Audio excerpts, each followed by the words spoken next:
Common Ground Theater has been in existence for 58 years. It was founded again by my father, Mr. Rufus DeWitt, and Dr. Robert Matthews. It's been going on for quite some time, for 58 years, and their vision was to bring outstanding talent and to bring outstanding productions and plays to the Southeastern community. And I think this vision has continued. Again, it's been 58 years, and we are very, very proud of that. Yolanda is our artistic director, executive artistic director, and we are so proud that she is with us, and we appreciate her so very, very much. Common Ground Theater has an exciting season that will begin on September 23rd. It's a collaboration visionary theater, and we hope that you will, visionary theater, excuse me. And so we hope that you will come and support us. We will have some productions on Zoom this year, and we will also have some in-person productions. So we hope that you will come out and support those productions. Again, thank you, and I hope that you will enjoy your evening. And now I would like to introduce Miss Cecilia Kuma. Thank you. Thank you. I'm Cecilia. I am the Executive Director of Playwrights Project, and we are so delighted to have partnered with Common Ground Theater on this project. It has been just such a joy to work with these amazing writers, with my fellow teaching artist. Tony, will you come stand up? Tony Curtis. Tina Brown also worked with us. She couldn't be here today, but they did an amazing job, and it was really just a joy to watch the birth of these plays. So Playwrights Project is a nonprofit as well. We work in San Diego County and Imperial, teaching playwriting as a means of self-expression and community building and self-empowerment, and we are just grateful to be a part of this and hope for many more in the future. So thank you very, very much. What is this? It's my application to the military. Why would you want to go to the military and they don't care about you? The military is my only way out. There's not much opportunity around here. There's so much more you can do than sacrifice your life for somebody that doesn't care about the color of your skin. I tried everywhere else, Mama. They either offer me a degrading job or they hire whites only. What makes you think the military is going to be different? The military will give me a way better future than any job around here. If you go out and join the military, don't you bother coming back. I won't be missing anything around here anyway. Then you just leave. I will. Scene 2. Military training camp, Oakland, California. Lee is practicing his conditioning at the military camp. You show real commitment. What's your name, Private? My name is Lee, sir. What kind of communist name is that?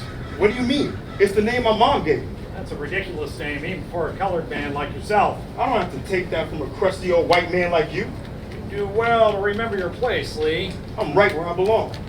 I've had a number of back-talking recruits like yourself. They didn't follow my instructions and they went MIA 14 years ago. I wonder what happened to those recruits General Lee was talking about. Lee, I need you and your platoon to take care of a special objective for me. I don't trust anything General Smith has planned for us, considering my platoon is all black. But what choice do I have? What's the mission objective, General? Well, we got a tip that one of our MIA soldiers could be aiding the enemy. Your objective? Find out what he knows and eliminate him.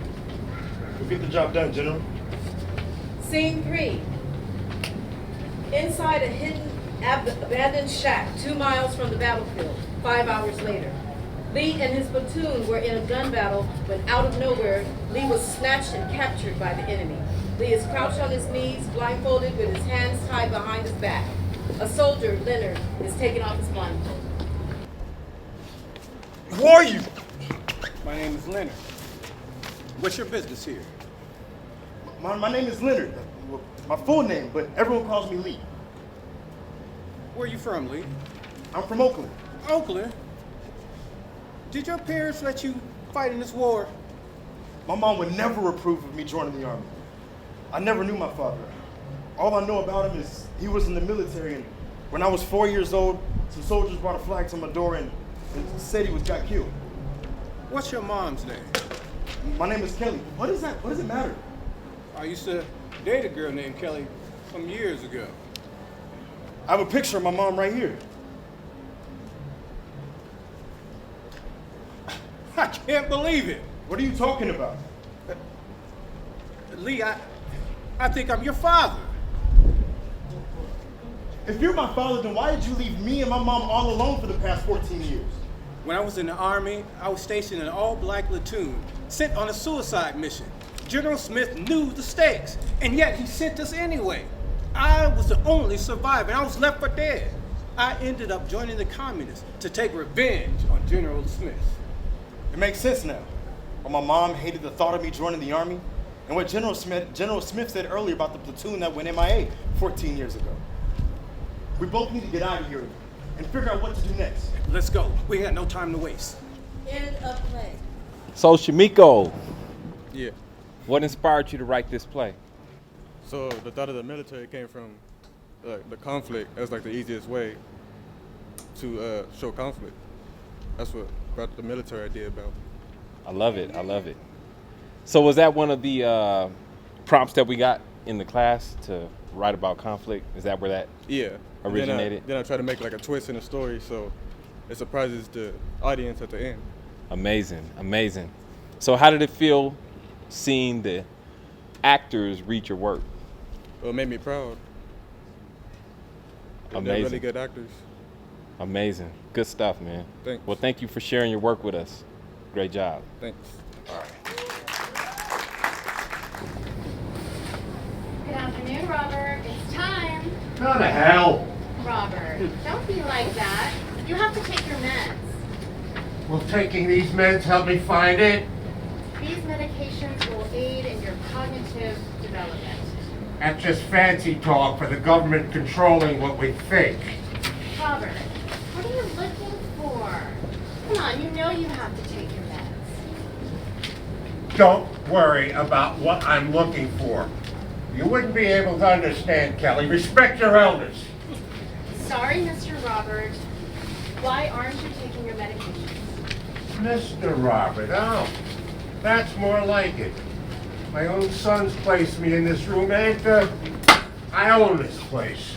Mr. Robert, you're being difficult and you need to take these medications. No.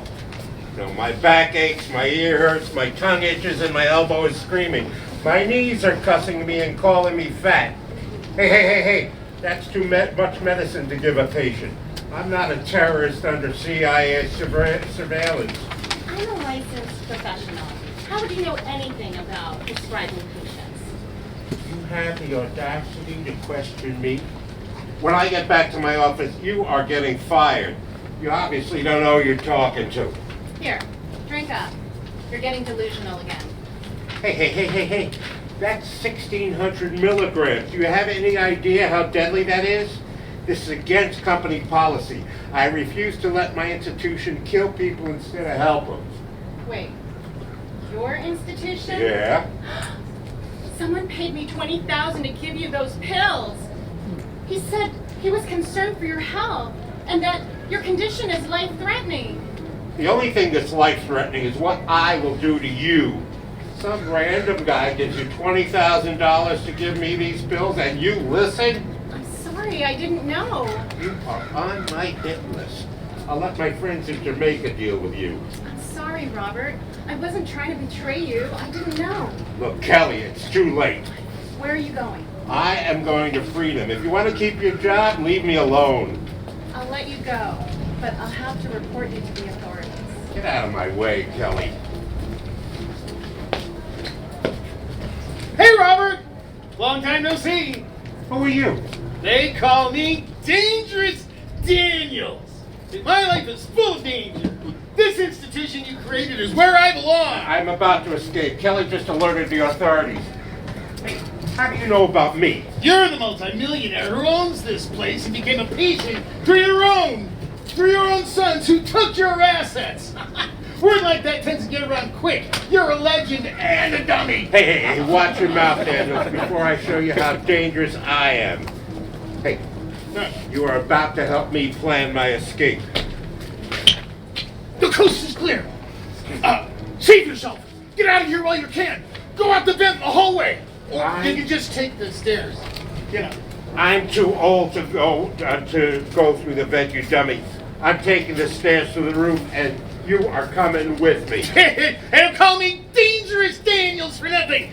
Take me out of the street, Jack. Oh, come on.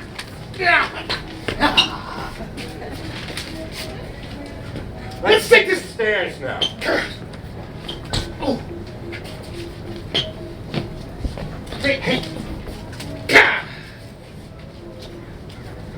Let's get out of here. There's a helicopter and a helipad over there. The security guard is up. Run. I didn't expect him to get up. Oh, come on, blast out of here. Daniels, there was just nothing dangerous about throwing that rock at the guard's head. That was just dumb. Don't you start criticizing my methods. At least I helped you escape. I'm just glad to be back in society without a straitjacket. I wonder who I should rob first. Hey. If you try robbing any stores, you're going back in that straitjacket. I'm wrapping you in duct tape around it. So you would wrap me in duct tape, huh? Yeah. Huh? Well, that's dangerous. I have a new nickname for you, Loosehead Larry. Where are we headed? I don't like that nickname at all. I'm going to find my good-for-nothing sons. Hey, just be quiet for the rest of the ride. I need to think. End of play. What inspired you to write that play? Well, playwriting has been one of my talents as well as poetry. So I wanted to express myself in a different way to not only show that anything is possible to the community, but also to express intellect. That's another thing, like another message that's not really conveyed, because a lot of people don't really respect intellect, they don't respect theater, and it's really like a lost art, and it's become a lost art to the millennials. So I wanted to portray that it's still possible through these plays, for example. Was that fun? Yeah, it was really fun. Yeah. I bet, man. That was great work. Great writing. So how did it feel seeing the actors bring your work to life? Man, it was really inspiring to see it. Thank you guys to the actors. That was really a great performance. That was amazing. Amazing work. I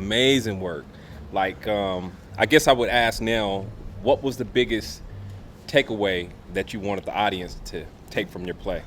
Well, I wanted the audience to know that since he was a multi-millionaire and owned his business, you gotta do right by people, because just as quick as you get that money and get that success and fame, it can all be taken away from you. And that was really great work. That was really funny. Really special, man. Good job. Thank you for contributing. Thank you for being part of the class, man. It was amazing. Thank you. Thank you. Thank you. Did you have a good day at work? Yes. How was your day, babe? Work was busy today. I'm just glad I always get to end the day with you. Can we please talk? Sure. Let's talk. What's up? Did I tell you that Kim just got engaged? Really? To that cop she's been dating?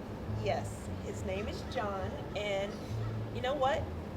He's a nice guy, and he seems to really make her happy.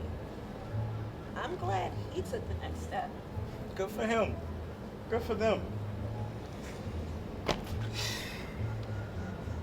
Brian, where's our relationship going? Huh? What kind of question is that? You heard exactly what I just said. Where is our relationship going? I don't know. Where do you want it to go? So this is it? We're just boyfriend and girlfriend forever? Are we ever going to take the next step? What next step? Brian, stop. You know exactly what I'm talking about. Look, what do you want me to do? Brian, I want kids. I want marriage. I want us to settle down. Look, we're not getting any younger. I'm not getting any younger. And the longer I wait on having kids, the bigger the risk of having kids with complications. And I don't want that. Look, I come home to you every night. I live with you. I share pills with you.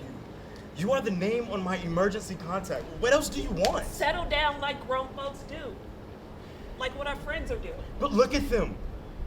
They all look miserable. They're not happy. They cheat on each other. They're headed for divorce, and I don't want that. Why are you so scared of marriage? Why can't you give me your all? Tell me the truth. I'm not scared of marriage. I'm just not ready, okay? When will you ever be ready, Brian? We've been together for 4 years. What else are you not sure about? Tell me so we can fix it. Look, it's not you. It's me. I have to fix me. Look, I can't fix you or heal you. I'm your girlfriend, as your therapist. But I don't know, Brian. I think you need to go again. Go back to therapy, please. For what? What do you mean for what? For you, for us. Do it for our relationship.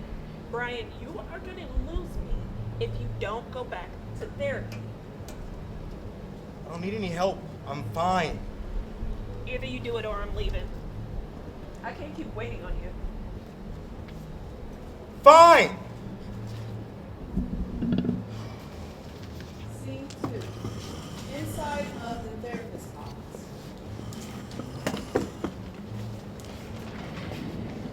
Good afternoon, Brian. What brings you into my office today? I don't know. My girlfriend said I needed because I need it. Well, do you think you need it? I don't know. Do you think I need it? Well, we can start off with your relationship with her. What does she think you need? She said I'm scared of commitment. She thinks I have stuff from my past that I've never dealt with. Like my childhood, past relationships, my parents, and all the bad things that have happened in the past. Have you been to therapy before? I have before. I was getting a lot of anxiety at work. I did it for a couple of months, but I stopped because I started working overtime. Is it necessary to work overtime? Yes, it is. I love stacking money, and I've been saving. I have no idea what the hell I'm saving for, but I got money saved up. I feel good about that. Well, congratulations, that's awesome. Do you have any goals you want to achieve in this therapy session? Not really. I feel like I'm just doing this because my girlfriend forced me to. Feels like she's gonna leave me if I don't fix myself, or at least try to work on myself. Do you think there's something wrong with this? Hell yeah, there's something wrong with you. There's a lot of things wrong with you. I feel like a broken man sometimes because I'm still grieving a broken family at 35. My parents went through a nasty divorce. It affected me and my siblings to this day. Tell me about your parents. They split up when I was 10. Pops was a player, drank a lot. Mom never recovered from that divorce. But all I ever saw her do was work hard and provide for me and my siblings. That's how she coped. By being a workaholic. She wasn't home much, but she never remarried for a long time. She never asked anyone for help. How does it affect you today? Being alone is my comfort zone. Because she was all alone. I probably don't believe in marriage because I had no example of what one looked like. A healthy one, at least. What would you like to change about yourself?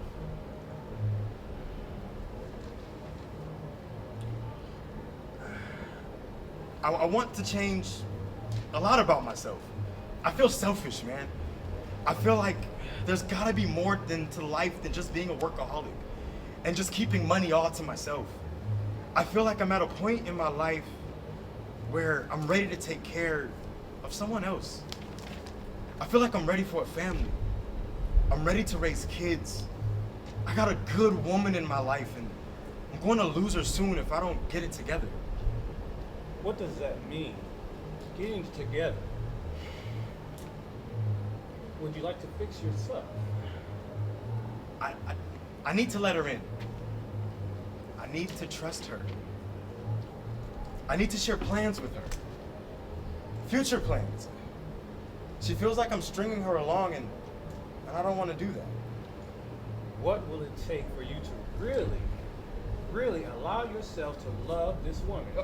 Or better yet, are you even allowing her to love you? No, I'm not. I push her away when conversations get too serious or painful. I hate talking about my childhood with her. That makes me want to cry or punch the wall sometimes. I don't know. I'm not healed.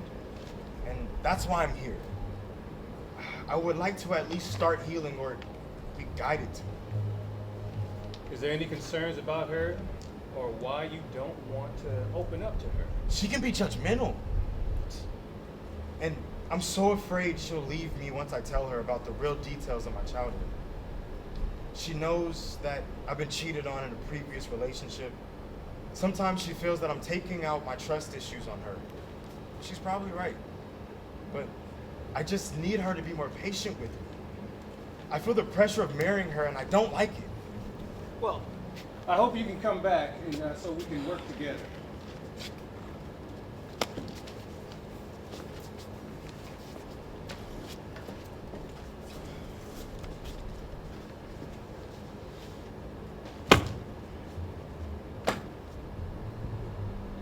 How's therapy going? It's going. You don't have to share. I just really hope you're not doing this just for me. I want you to do it for you. I worry about you. I know there's a lot you hold in. Why do you love me? Why do you stay with me and stick around for this bullshit? Oh my gosh, here we go again. Are you really gonna start this again tonight, babe? I'm serious. I don't know why you love me. I love you because you have a good heart. You're a good person. You're a great partner and a great friend. I know you will make a great dad someday. But honestly, Brian, I feel like it starts with you loving yourself. I can tell you 100 times a day, but if you don't love yourself, I can't fill you up. Sometimes, I don't know why you don't see the greatness in you, but I see it. I saw it as soon as I met you, and I can't make you see it. You're right. I'm working on it. I guess growing up, I never got the right support from parents or family. They were too hard on me. Are you sure you love me? Yes, babe, I love you. I love you too. I really do. I just want a better career. I want to be able to be a better provider. Maybe there will never be a perfect time. But regardless, I support your dreams. I just don't want to wait for the rest of my life for you to get it together. We're not getting any younger. I just don't think it's a race. I hope you're not pressuring me just because our friends are doing it. I want to do it when we're ready. No, I am not trying to pressure you, and no, I'm not doing this because I'm comparing us or competing with our friends. Brian, we are almost 36. We have been together for 4 years now. Sometimes I wonder what your plans are for yourself or for us. Don't you want kids? Don't you want little Brians walking around? I know sometimes I feel like I do. I've been yearning for it, and you're the only one that I can picture ever. If I didn't, I would have left you a long time ago. But I didn't. I'm still here. Would you ever cheat on me? Oh my gosh, babe, no. I've been faithful this whole time. Listen, I'm not the females from your past. I feel like I'm still paying for their mistakes.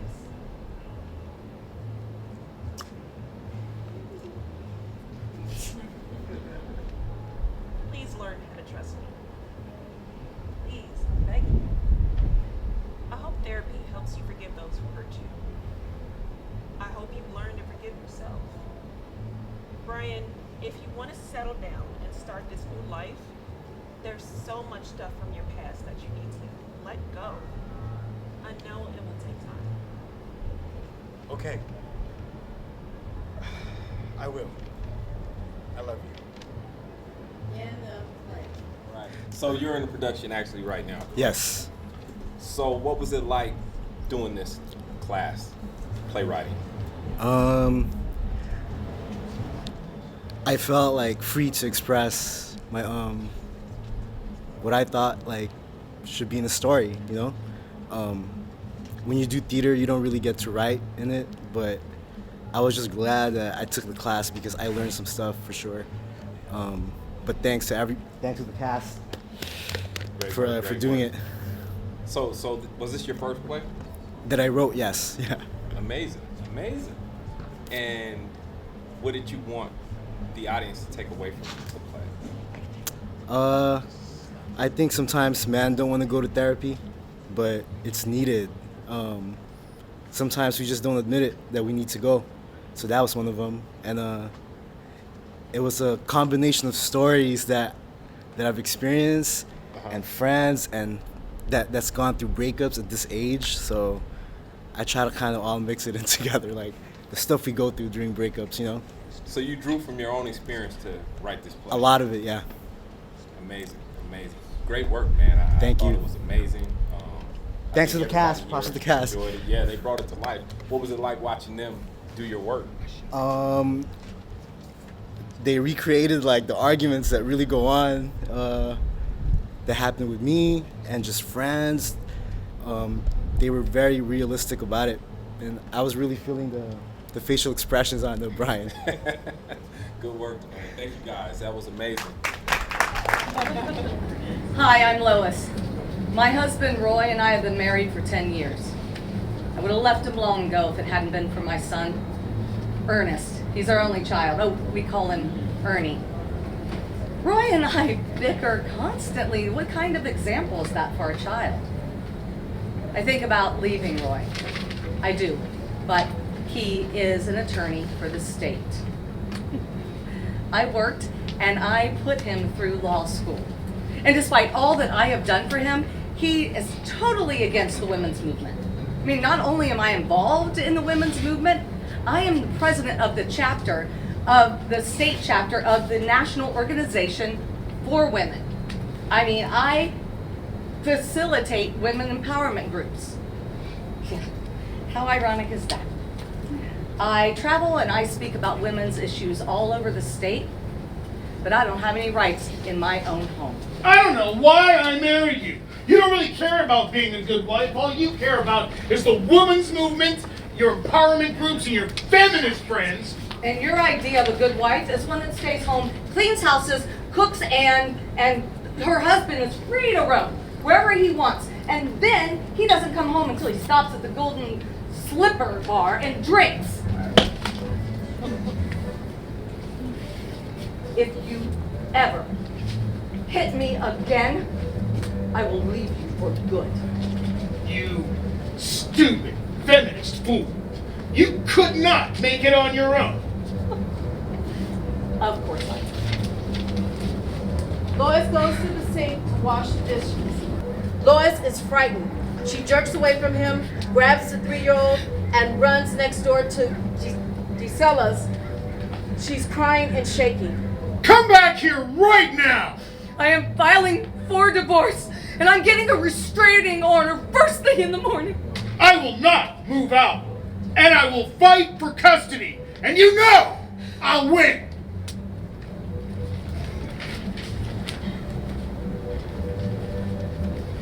Gisela, I've told you before how Roy bullies me and hits me and shoves me. I have tried to be a good wife, but he wants a doormat. I mean, I fear for me and for Ernie. And I know he has friends in high places, but I may be forced to leave him. His associations are with judges and law enforcement. How can I get real protection under those circumstances? I am afraid of him, and I'm afraid he's gonna hit me, or worse. Can we stay with you, even just for a night? I'm so sorry this is happening to you. You and Ernie, of course, stay here as long as you need. If there's anything else I can do, make life easier. Take Ernie while you talk to attorney. Listen and figure out what you do next. You know I'm a good listener. And I have listened, and you have listened talk to me through my divorce to the end of ours. Oh, Gisela, I'm so very blessed to have this friend and neighbor.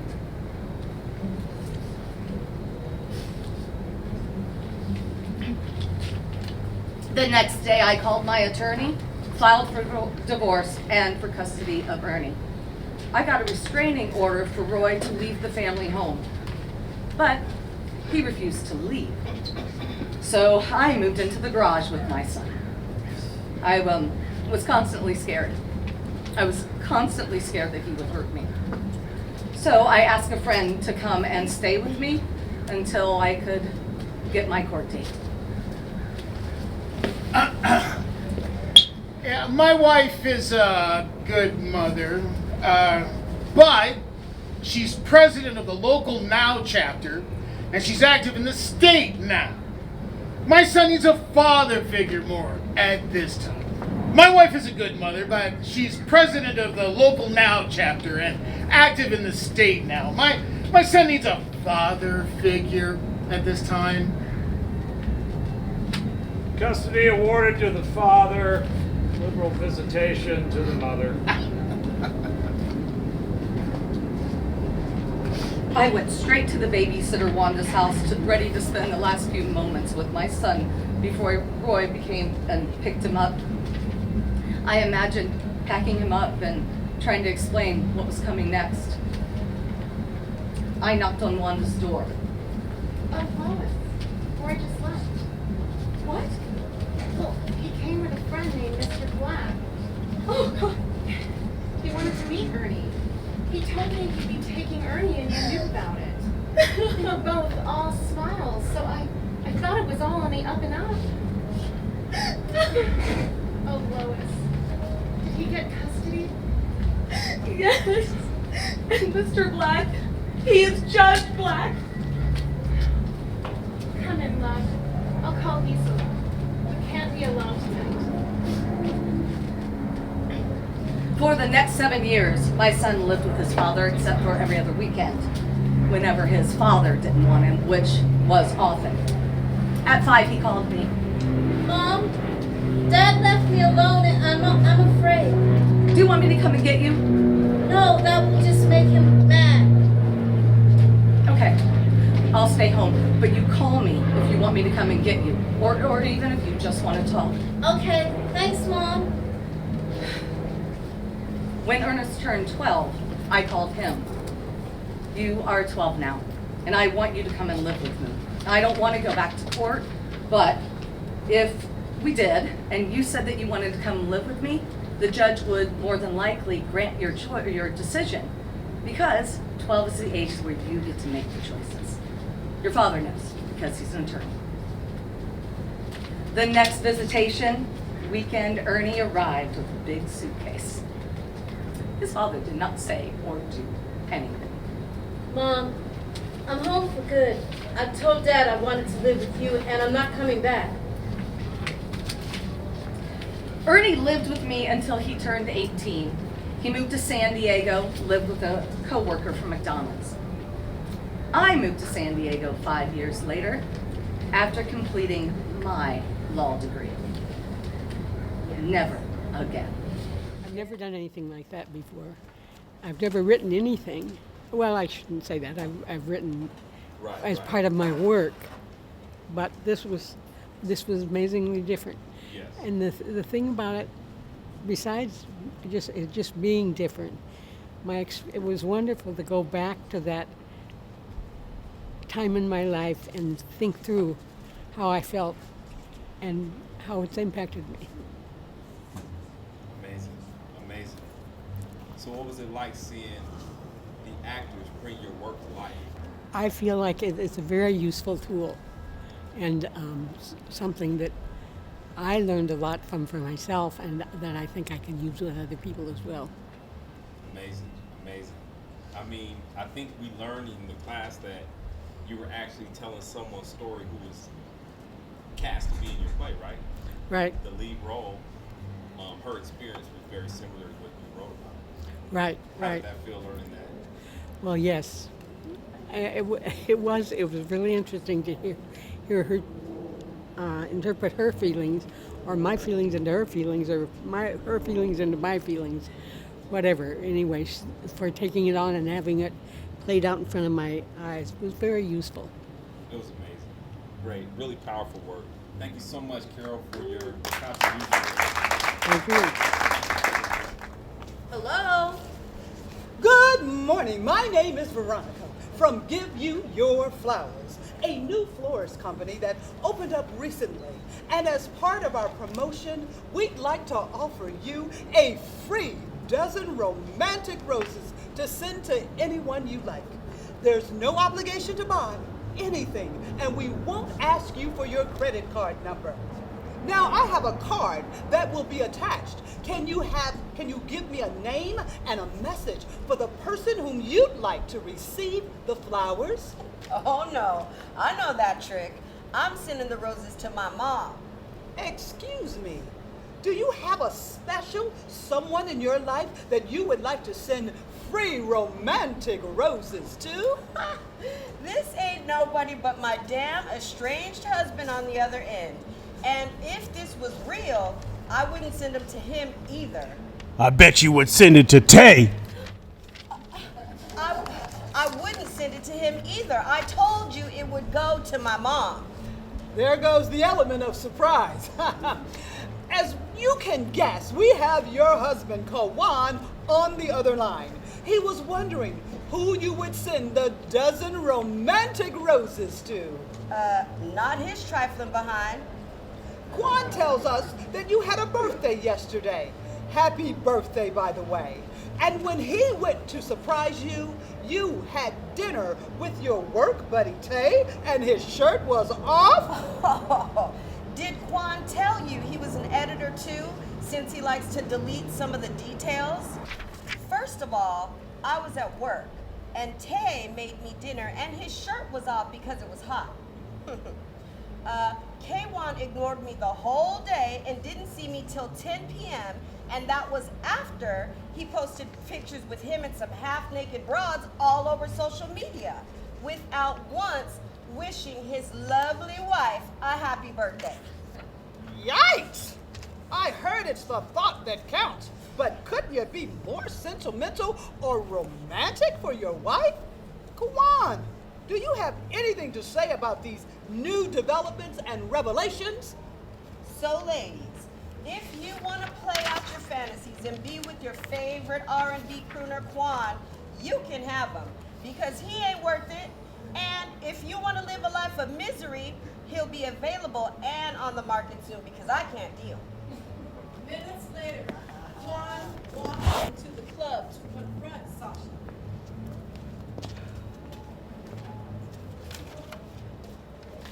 That was foul what you did, Sasha. I know you did not just... Did you not just go on a live radio broadcast to paint your picture like I'm the villain? You know I still love you. You love having control over me. If you really loved me, you would seek some help and get rid of those deep-seated issues and demons that you're battling. Now, if you'll excuse me, I need to go get ready for the verses. Quan phone rings. It's his manager, Jesse. What's going on, D? You're trending right now, not in a good way. The blogs are wanting Tay and Sasha to be the next it couple, and the memes about you are relentless. What do I do? They're calling you watch them against the latest R&B sex symbol for the verses, and they're even taking a poll on who would win. Unanimously, it's Tay. This is getting messier than a Britney Spears conservatorship. This is bad. Does Sasha know about old girl? No. And it's something I'd like to keep under wraps and take it to the grave with me. Now you gotta find a way to keep paparazzi out of this. Do me a favor, lay low for a while. Let's let this thing blow over. It always does. Just ask Chris Brown. let me get your PR on top of this. Quan buries his face in his hands on the table. He stirs when his phone rings. It's Judge Benson, a friend, former colleague, and sponsor of his life. Quan! Oh, hey, Judge. Hey, you remember we were supposed to meet today, but I'm calling you rescheduled. Oh, yeah. Sorry, I almost forgot about that. I've just been out of it. Yeah, so I heard. I was just going to check up on your mental state anyway, see how you're holding up. I'm just not doing that good at all, man. People are finicky. What's in today can be out tomorrow. You know that. You're in the most fickle-minded industry there is. Yeah, thanks. I appreciate that. These millennials don't stand a chance with you. old school. Yeah, you stayed on the charts longer than Tay was in the womb. Thanks, Judge. I needed that. I was just calling to let you know that Loverboy's been in my courtroom before. And he's actually out on parole, and he missed his court hearing yesterday. So, he was out cuddling up with my wife and couldn't take care of his own business? I wonder why the press ain't eating up on that. Yeah, I can issue a bench warrant if it hasn't been done already. You can? I can, and I will. You a lifesaver, Judge. Anytime, friend. I'll see you around. All right.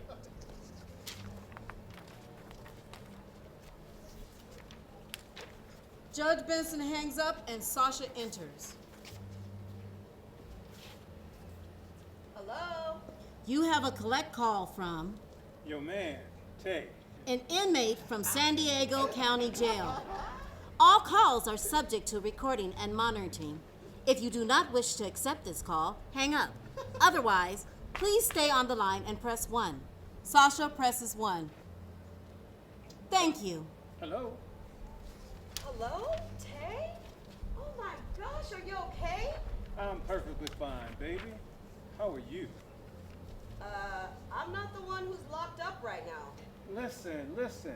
I talked to my lawyer not too long ago, and she's trying to square things away. The verses is tomorrow. I'm trying to be out by then. If not, the least of my worries, as long as you're straight, that's my only concern. We can forfeit, reschedule, and even cancel the whole thing. I don't care, baby. I'm only worried about you. Tay, all your fans are expecting to see you, and the tickets are all sold out to the show. I hate I let them down too. What got you in there in the first place? If you can't be truthful to me about something as major as this which led you to be arrested, how could we have a relationship? I mean, I could easily go digging up charges and digging, but I want you to come clean. I want to hear it from the horse's mouth before I hear it from a third party. What could it possibly be? Sasha, it's a long story. What are your charges, Tay? Domestic violence. End of play. Was this your first play? First production, I would say. Okay, so you've written a play before. Well, in 7th grade, I don't know if it counts. It was for the whole school, so yeah. I think it counts. Yeah. I think it counts. Yeah. So comparing the two, which one do you like better? Well, of course, this one, because it's with trained actors. The other one, I had to pull people from class, and and they were just happy to get out of class. So speaking of trained actors, what was it like seeing them bring your work to life? Oh, it was wonderful. I'm truly blessed. I was amazed. I was very proud. I think that's one of the greatest feelings as a writer, when your words come to life and they, they bring it out and keep it alive. So Cool. I thought that was really it's a long great. time coming, yeah. It was great work, by the way. Thank you. Amazing. Thank you. Where did you draw your inspiration for this play?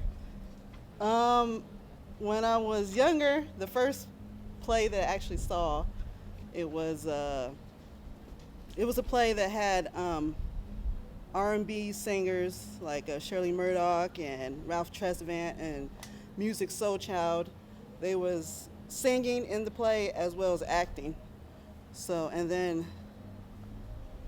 2 weeks later, that's when Tyler Perry came down and he did his Diary of a Mad Black Woman play. So ever since then, I was hooked and knew that that was something that I wanted to do. Amazing. Something like that.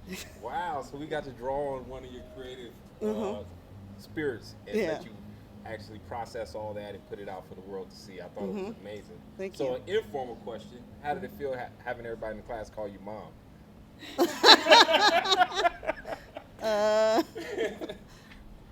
I don't mind it. It doesn't bother me. Having your two sons in the class with you, Yeah. I mean, that was really great. Yeah, and, it is. All of you guys had great plays and you did great work. So thank you so much for sharing with us. Thank you. Great work. Thank you. Appreciate it. Did you get that non-bubbly libation I asked you for fun. You know I need to wind Yes, down. I did. Hard to find. I know you can't have bubbles. Child, you did it again. What was up with that cello section drag? I know. I told them I did not need that part to drag after I did my last. Ooh, I was not mad. I shot him a look for him. Child, I saw. You got the stare from Louise Lucifer tonight. Yes. Well, if that first chair gets stocked in pay, he'll get the wrath of Lucifer. But, like me, they've already gotten paid. Did you see him? No, child, I won't do that. How do you like that new girl I got you, Lisa? And yes, I did, honey. He is fine. She, Lisa, was wonderful. She ad-libbed well, she anticipated, and she hit all the notes. You always get the best background singers for me, fine. But back to him. You couldn't see all of him because he was sitting in that chair. Yes, honey. Front row, courtesy of who? Who indeed. And worth every penny, every penny. Since this weight loss, I've been able to do new. Oh, stop, child. My stomach can't take the details.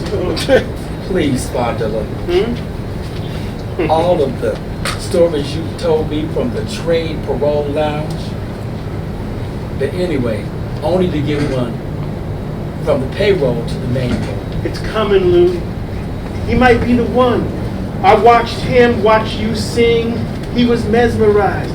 It's more than pay with this one, Lou. I see it. You feel it.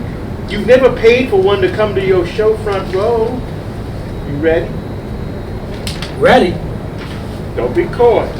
To move him to the main role, the partner potential role, to be out in the world with him.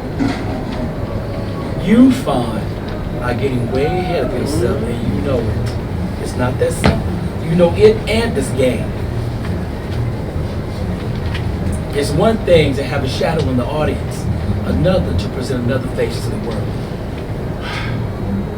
Lou, I have watched you yo-yo 10 times. This would be the 11th time, and this time with major surgery. You've been image conscious, mama conscious, band conscious, but when are you going to be you conscious? Enough to feel whatever hole that's eaten inside of you. Fawn, Bruce and I have already had this conversation. Obviously, it's our turn. I don't need to be out like Sylvester, Bowie, or Freddie Mercury to be who I am. Out won't change who we are.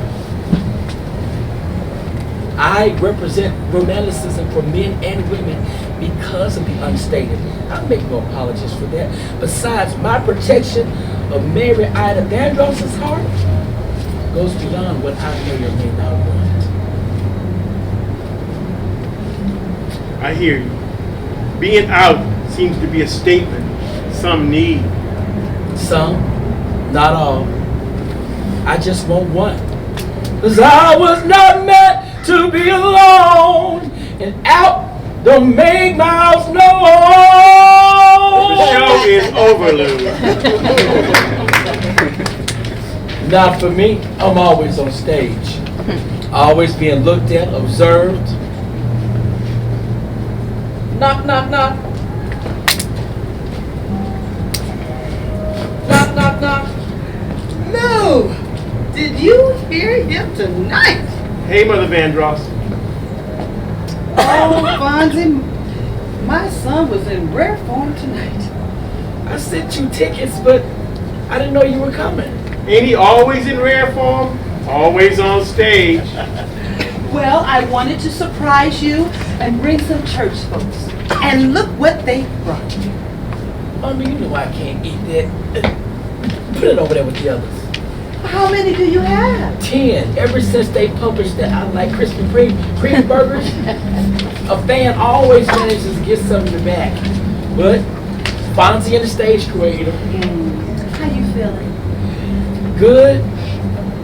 I just need to drink this libation and chill out. Fawn and I are not going to the after reception because we did everything for the VIPs prior to the show. It's easy on me that way. Well, I'm headed back.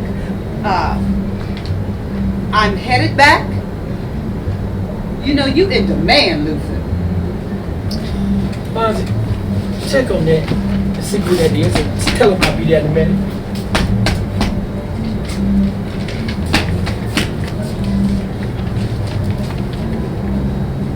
This ain't Grand Central. Well, let him in. He can wait. This ain't Grand Central. This isn't Grand Central, Ronzoni. I'm headed back with my church folk. Okay, call me when you get home. Just come back in 10 minutes. Just see him then. Let him in now. Come on in. Come on in, baby. He's one of the opening acts, trying to get some tips from the maestro. Oh. This is your friend Fonzie? Well, hello. Well, hello. I'm Jason. I'm Mrs. Vandross. Good evening to you. I want you all to be safe and take care of one another. And I'm sure my son will help you out. Bye, baby. Yes, ma'am. It's nice meeting you. In a place. That was good stuff, man. That was amazing. Now I know you've played Luther many times in Vegas, shows, crowds, whatever. Have you ever written a play before? No. So this is your first play. It's first one. So tell me and tell the audience, what was it like bringing your first play about Luther to life? It was amazing. At first I had an idea of something else I totally wanted to write about, but then I was just thinking about what I've done, and I said, you know what, there's another story that needs to be told from the perspective of someone who's African American and LGBTQI. There is a difference between being black and gay and being white and gay, and the value systems fall just a little bit differently, and there was just a big scandal when he died and questions, and everybody wanted to know why he didn't come out, and people were saying it was about fear. It wasn't necessarily about fear. I don't think it was about fear. And so I wanted to put another perspective out there. That's amazing. Yeah. And so that character, Fonzie, he's a real character, right? Fonzie is actually a real character, his real confidant, best friend. And after Luther died, not only did he get background singers for Luther, after Luther died, he got background singers for Aretha. Amazing. Amazing. And you can actually go online and see an interview with Fonzie. I have to say, out of all the work we did, this particular play was very educational for me. I learned a lot about Luther, someone I really, really loved as an artist, and to learn his life and what happened behind the scenes, you explored that so well. And I just have to ask, what was it like for you, the writing process? I did more research. I watched more videos about Luther. I always watched his mannerisms and how he acted. It was revealing to hear all of the people around him speak and the reactions to what happened after he died. It was interesting, and it just made me want to give out the other perspective even more. Amazing, amazing. I can't thank you enough for sharing this with us. I thought this was amazing work, and the actors did really, really well with your play, and great work, man. Thank you so much for sharing. Thanks. Thank you. Pleasure.